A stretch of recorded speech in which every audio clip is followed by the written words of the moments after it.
back to another week of Health Unscripted with Dr. D. I am Dr. Ashley Dwyer. Let's get into something I very, very much have changed my mind on since I started fitness and since I started coaching years ago. Now, we've all heard CICO, right? If you haven't, CICO stands for calories in, calories out, right? Calories in versus calories out. That is how we lose weight. That is how we see results. That is how we see success. If you want to gain weight, make sure your calories in is more than your calories out. If you want to lose weight, make sure your calories in are less than calories out. If you want to stay the same, they match, right? This is equilibrium. But I see a lot of things on the internet now of people being like, it's not calories in versus calories out. It's not. And I used to be one of those people. I used to be like, it's not, this is not how this works for certain people.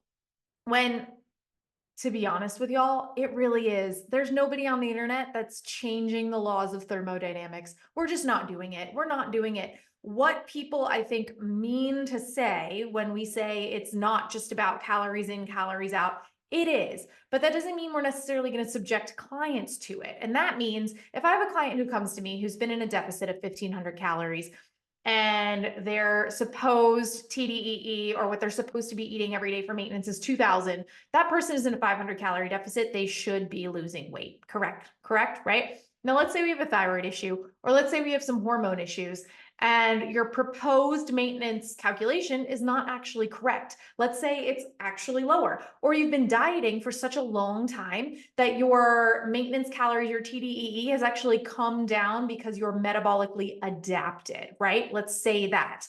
The law of CICO still applies. It still is calories in versus calories out, but your calories in have got to be a lot lower now. So now we need to lower you to probably 1,200 or 1,100 for you to see the same results you saw at 1,500. No matter what hormonal complications you have, thyroid issues you have, diet history you have, it all still comes down to calories in versus calories out. And a lot of people don't want to hear that because then it means there's a couple of reasons. My first reason, that's going to be pretty mean, but wait for it, is that they're not special. Whatever they're ailing them or whatever frustration is going on with them, they are suddenly like, no, you are desensitizing the frustration that I'm experiencing, the difficulty that I'm experiencing in losing weight. It's not that simple. It really is. However, this is where a lot of people miss the mark. You don't want to be special. You don't want to have, I say this in content and stuff a lot. You don't want to have an issue that cannot be solved by a calorie deficit or just simply readapting the metabolism. You do not want a severe issue that requires protocols upon years, upon specialty supplements and medications and things like that. You don't want it. I understand it's a really difficult process and it's really frustrating when we are trying to do all the things and we're not seeing results.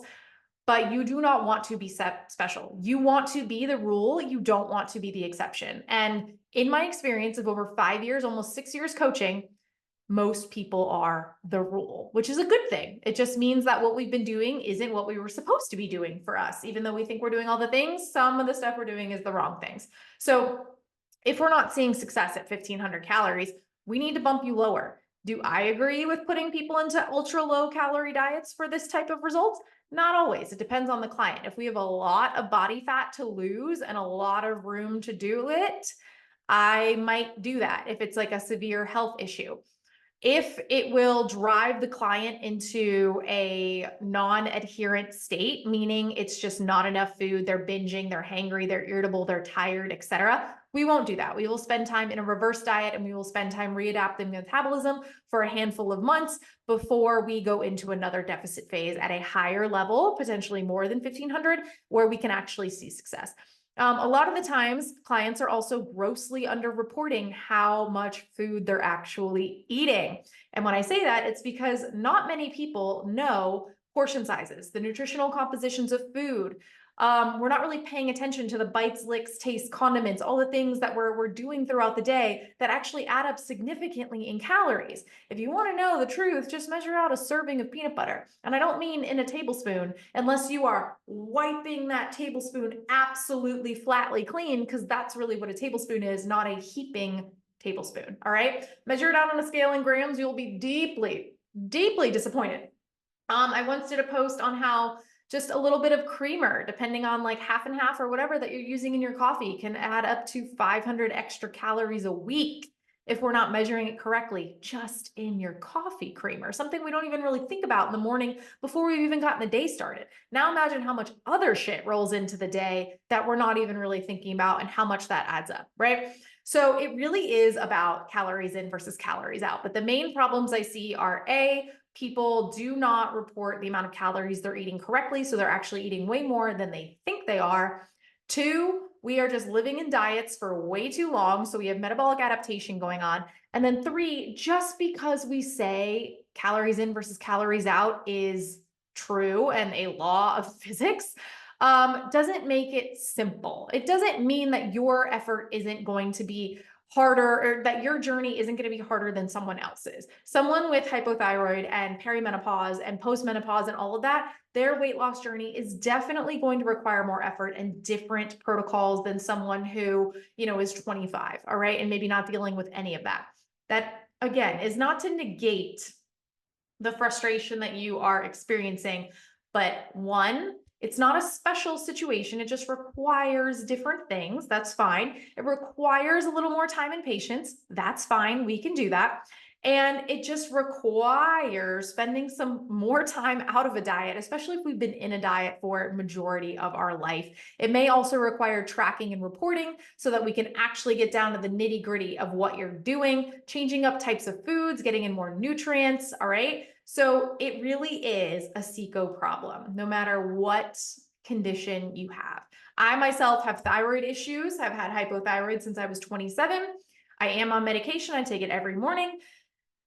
It would still be a CICO problem for me. All right. It would still be calories in versus calories out. Our PCOS clients, it's still a calories in, calories out. Our menopausal clients, it's still a calories in versus calories out. You just might eat less calories or need less calories than you think because you've become more sedentary. Okay. And because we're not getting the same estrogen production and insulin sensitivity that we were getting before. But that doesn't mean that starvation mode doesn't exist. It doesn't exist. So if we don't eat enough, we gain weight. That's not what happens. What happens is we underreport what we're eating and we just have a massive stress response on the body and a metabolically adapted system. So where we've now adapted to this conserved energy report, our body is just a machine. It wants to stay alive no matter what. So it is going to slow down and shut down processes that aren't absolutely necessary on the small amount of fuel we are giving it. So maybe you're just chilling at 1300 now and you need to crack it down to 900. Do I suggest that? Absolutely not. We're going to spend time readapting. I know I'm saying a lot of the same words over and over again. So if anyone's confused, just let me know. But I used to be one of those people in the beginning who were like, no, hormones and this makes so much of a difference. It's not just about this. These people are missing the mark. They're totally missing it. There is an extra added layer of science behind this. And it's like, not really, not really. There's just different methods that we need to use when we do have someone who has some issues holding them back or some metabolic complications per se. There's just different strategies that need to be used in order to achieve the weight loss and fat loss goals that someone who doesn't have those issues may not have to do. But at the end of the day, it's always going to be down to calories in versus calories out. There's no way any of us are getting past the laws of thermodynamics. It's just not going to happen. So if I see that on the internet along with all of the cortisol face and blah, blah, blah, cortisol is not, we've already done a thing on this too. We don't need to demonize cortisol, but I hope this clears up some confusion around calories in, calories out. I definitely am way more accepting of this now. And obviously have come around to the right side of science. Not that I wasn't before, but it was just like, you get caught up even as a new coach, as a new trainer, as a new anything, you get caught up in but I'm seeing this in real life patients. And then after a while you realize, oh, this patient wasn't tracking correctly, or, oh, we actually needed to do this instead. And when I say do this instead, some of the nutrition strategies that we use for 25-year-olds versus PCOS clients versus hypothyroid clients versus menopause clients, to be honest, they all look pretty similar. Just some might need to be more strict than others. For example, high protein diets. We need more protein in our diet, ladies. We're not eating enough. 2, more movement. None of us are getting in enough steps. Absolutely not. None of us. We're becoming more sedentary at work. I even sit way longer now that I'm not a pharmacist, right? So I got to be intentional about getting in my steps and getting in my movement. A lot of us aren't weight training. We're like afraid to get bulky. So we put an emphasis on weight training no matter what age we are, so that we can build up some healthy metabolic muscle tissue to help us with insulin resistance and menopause later on in life. We focus on sleep and hydration. Recovery is one of the biggest things we could possibly do for ourselves to shut down cravings, getting in proper and adequate sleep. And I know that gets harder as we start to go through perimenopause and menopause, but there are strategies we can use to do that. Nutritional deficiencies, I see a lot of, so making sure we're getting in more vitamins, minerals, healthier foods, more nutrient dense foods. Fiber is a big one. Oh my goodness, making sure we're pooping every day so that we're getting rid of excess estrogen. We're not getting rid of carbs, y'all. We need to include carbs in our diet because they are actually very healthy and necessary for us. That includes PCOS ladies. You can have carbs.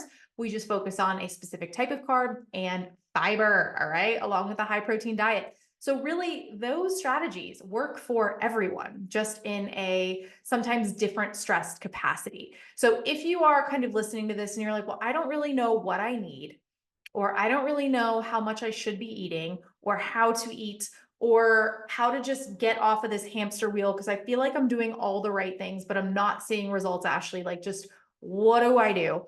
I'm urging all of you who have this kind of frustration to find me on Instagram at dr.dwyer. Find me on Instagram, send me a message request, follow if you want to. I'm not going to make everyone follow me, only if you resonate with the content or if you like what you hear. Slide up in my DMs, say you came from this podcast, and we can have a little conversation about what you're doing, your goals, where you might be headed in the wrong direction. Now, I will say it's not going to be like a full consult. I can't do a full consult or give you a full plan in the DMs, but I can overhear your situation and kind of see if you're doing the right thing or not based on where you should be. All right. So let me know your thoughts on that, but it is as simple. It is as easy as CICO. All right. It is calories in, calories out, but that is going to look different for each individual person. And that is why individual and custom plans are so recommended, and not these one size fits all fad diet cookie cutter PDF programs. Because yes, they may work for the time being, but they are not going to work forever. You will gain the weight back. You will go back to square one where you were, and we're going to have to ride this hamster wheel all day long. I don't want that for you guys. You deserve way better. Any questions? Slide up in my DMs. Stay tuned for next week. We have a special guest, my best friend and dear friend, Dr. Casey Jo Orvitas. She has her PhD in psychology. She is the owner and producer of KJO Coaching and the Health Mindset certification, which our team is all certified in. If you want to hear her, stay tuned for next week's episode. Put it on your calendar. Thursday morning, it will drop. See y'all next week. Ciao.